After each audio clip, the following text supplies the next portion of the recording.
बिस्मिल्लाहिर्रहमानिर्रहीम अस्सलाम वालेकुम।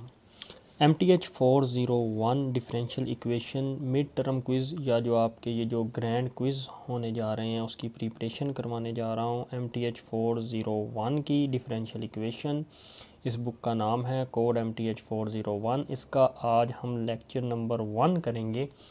तो क्विज़ नंबर है, हम करते हैं 1, the order of the differential equation. ये आपके पास डिफरेंशियल इक्वेशन है, ये मैं आपको अंडरलाइन करके दिखा रहा हूँ। तो ये आपके पास डिफरेंशियल इक्वेशन है और इसका आपने क्या बताना है ऑर्डर। जो आपको क्विज़ में जो आपके ऑप्शन हैं वो हैं 0, 1, 2 एंड 3। तो आपके जो हैंड आउट्स हैं उसके पेज नंबर 4 के ऊपर ऑर्डर के जो है वो ऑर्डर के बारे में आपको बताया गया है। तो मैं आपको बताता चलूँ कि जो एक इक्वेशन होती है उसमें जो हाईएस्ट डेरिवेटिव होता है, जितनी मर्तबा आपने डेरिवेटिव लेना होता है, आप देखें यहाँ पे आपने 2 टाइम्स डेरिवेटिव लेना है, ये आपने 1 टाइम डेरिवेटिव ले के उसका क्यूब लेना है, या आपने 3 टाइम्स डेरिवेटिव नहीं लेना आपने डेरिवेटिव 1 टाइम है और यहाँ पे आपने 2 टाइम्स डेरिवेटिव लेना है। तो इसलिए ऑर्डर क्या होगा, 2 होगा, क्योंकि highest derivative in the equation is the order of the differential equation. तो ये आपको मैं शो करवाता हूँ आपके हैंड आउट्स के ऊपर। ये आपके पेज नंबर 4 के ऊपर है, the order of an equation, the order of the highest derivative appearing in the equation. तो ये है आपका जो है ऑर्डर। तो ये इक्वेशन ही आपका क्विज था, तो इसका ऑर्डर कितना है, 2 है। नेक्स्ट क्विज़ है हमारे पास the degree of the differential equation. हमने जो प्रीवियस क्विज़ किया था उसमें हमने order of the differential equation बताया था। अब मैं डिग्री और ऑर्डर में आपको फ़र्क बताता चलूँ। ऑर्डर ये था कि highest derivative of the differential equation. तो आपने हाईएस्ट डेरिवेटिव अगर आप देखें तो यहाँ पे हाईएस्ट डेरिवेटिव आपने 2 टाइम्स डेरिवेटिव लेना है, ज़्यादा से ज़्यादा। तो ऑर्डर तो 2 है। और डिग्री क्या होती है, अगर आप जो आपने हाईएस्ट डेरिवेटिव लेना है उसकी पावर देखनी है, तो उसकी पावर यहाँ पे क्या है, 3 है। अगर यहाँ पे 1 होती तो डिग्री 1 होनी थी, अगर 2 होती तो 2 होना था, अगर 4 है तो 4, यहाँ पे 3 है तो आपने क्या लिख देना है, जो डिग्री है वो क्या है आपकी 3 है। तो ऑर्डर और डिग्री का फ़र्क यही है कि हाईएस्ट डेरिवेटिव जो होता है वो ऑर्डर होता है और हाईएस्ट डेरिवेटिव की पावर जो होती है वो क्या होती है, आपकी डिग्री होती है। तो इस क्विज़ का जो आंसर है आपका वो डी ऑप्शन है 3, क्योंकि डिफरेंशियल इक्वेशन की डिग्री क्या है, आपकी 3 है।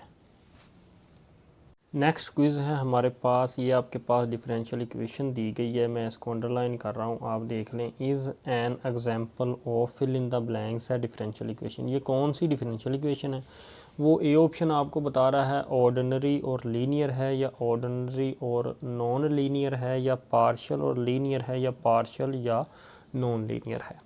तो सबसे पहले आपको पता है कि ये जो है डेरिवेटिव, ये वाला जो डेरिवेटिव हम लेते हैं ये ऑर्डिनरी डेरिवेटिव है और पार्शियल डेरिवेटिव जो है वो इस साइन से लिया जाता है। ये बात तो वाज़ेह है कि ये ऑर्डिनरी डेरिवेटिव है, तो या तो ए ऑप्शन करेक्ट है या बी ऑप्शन करेक्ट है।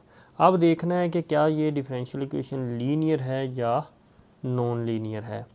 तो ये जो डिफरेंशियल इक्वेशन है ये आपके पास नॉन लीनियर है, क्योंकि डिपेंडेंट वेरिएबल अगर y को आप देखें और यहाँ पे y को देखें और यहाँ पे y को देखें, तो y की प्रोडक्ट या उसकी पावर डिग्री जो है वो 1 होनी चाहिए, मगर इस टर्म में आप देखें तो y की पावर यहाँ पे 3 बन रही है, इसलिए यहाँ पे 1 है, इस टर्म पे 1 है, मगर इधर 3 है, तो इसलिए ये क्या है, आपकी नॉन लीनियर है।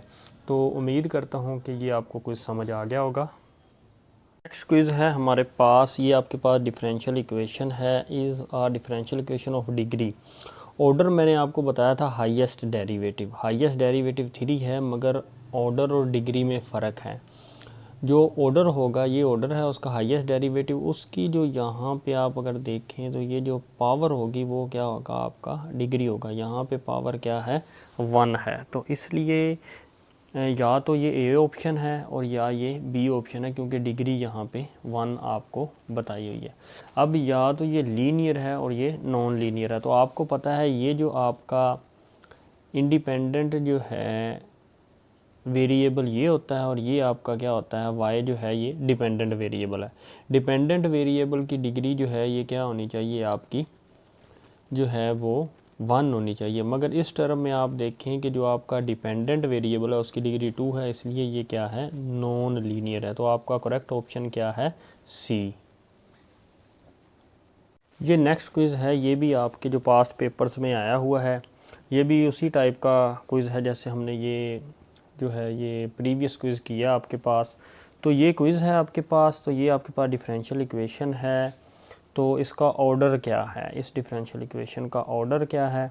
तो ऑर्डर मैंने आपको बताया था, जो हाईएस्ट टाइम डेरिवेटिव है, तो ऑर्डर क्या होगा, 3 होगा। अब या तो ये इन दो ऑप्शंस में 3 हैं, यहाँ पे इस क्विज़ में डिग्री था, इस क्विज़ में ऑर्डर है, तो ऑर्डर जो है वो हाईएस्ट टाइम डेरिवेटिव यहाँ पे 3 टाइम्स डेरिवेटिव लेना है, तो वो 3 है। अब लीनियर है या नॉन लीनियर है, तो आपको पता है ये आपके पास डिपेंडेंट वेरिएबल है, तो वो इसकी डिग्री यहाँ पे 4 है, तो इसलिए लीनियर के लिए 1 होनी चाहिए, इसलिए ये नॉन लीनियर है। तो आपके पास ऑप्शन कौन सा करेक्ट है, यहाँ पे ऑप्शन डी करेक्ट है आपके पास।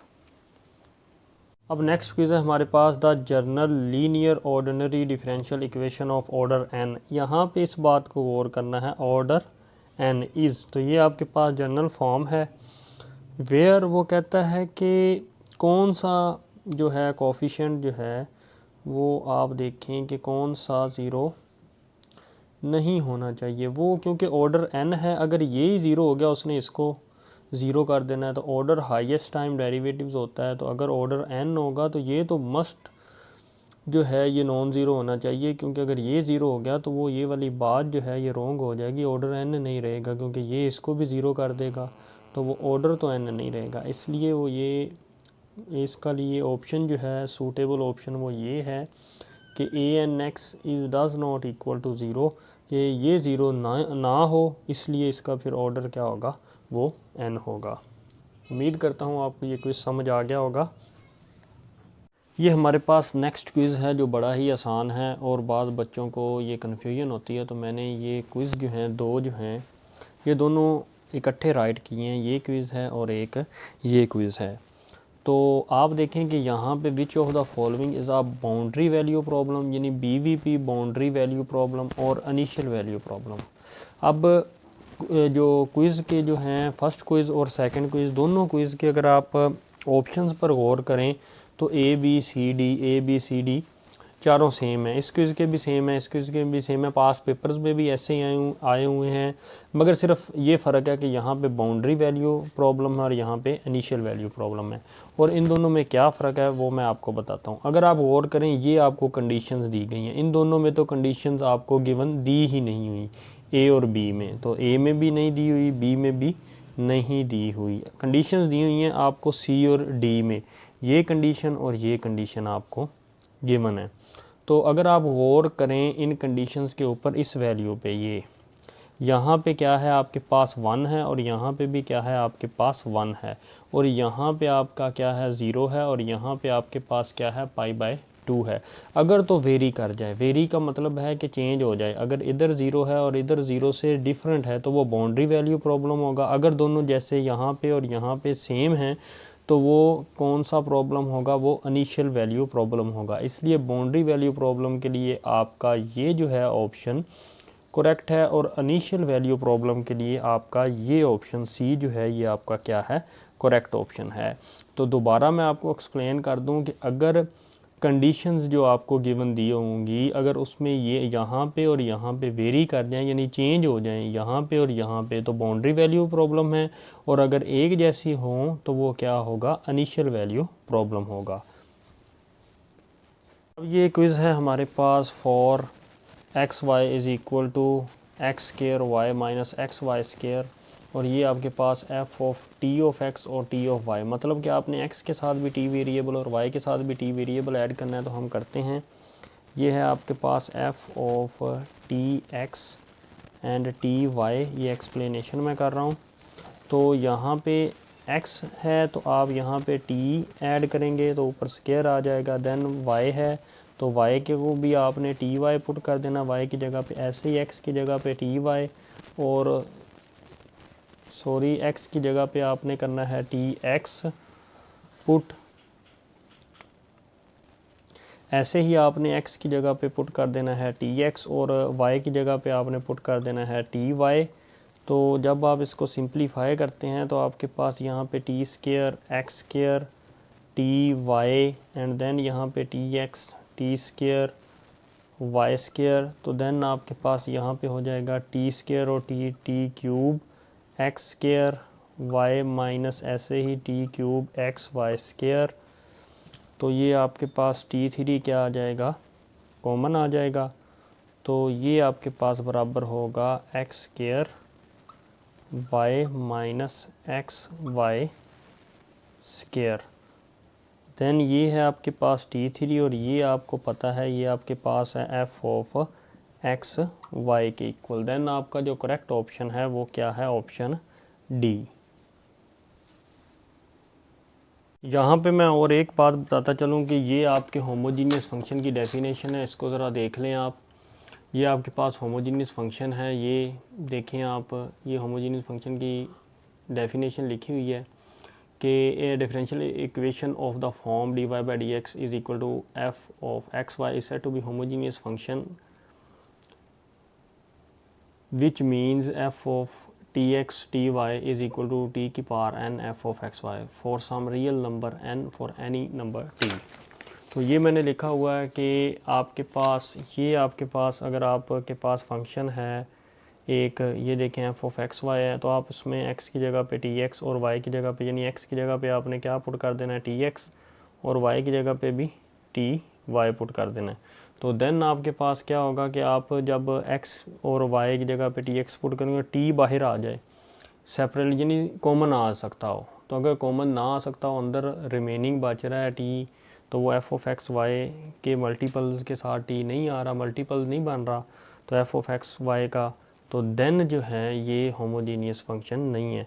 तो मल्टीपल हो उसके साथ और f ऑफ एक्स वाई भी हो, f ऑफ एक्स वाई का मल्टीपल हो, तो ये t की 3 है। तो यहाँ पे आपको पता चल गया ये होमोजीनियस फंक्शन की भी डेफिनेशन है। बाज़ दफ़ा अकेला f ऑफ एक्स वाई भी बच जाता है तो t कॉमन आता ही नहीं है, यानी कि वो कैंसिल हो जाता है। तो लेकिन यहाँ पे वो फिर इन टर्म ऑफ t की पावर 0 होता है, तो वो राइट नहीं किया जाता। 0 जो है वो आपका क्या है, रियल नंबर है according to definition. n is equal to आपके पास क्या है, रियल नंबर है, तो 0 रियल नंबर होता है। अगर 0 आ जाए देन t यानी कैंसिल भी हो जाए तो वो फिर भी क्या होता है आपके पास, आपका जो है वो होमोजीनियस फंक्शन होगा। उम्मीद करता हूँ कि आज का लेक्चर आपको समझ आ गया होगा। For more video subscribe to my channel and stay tuned with Waqar institute. Thank you.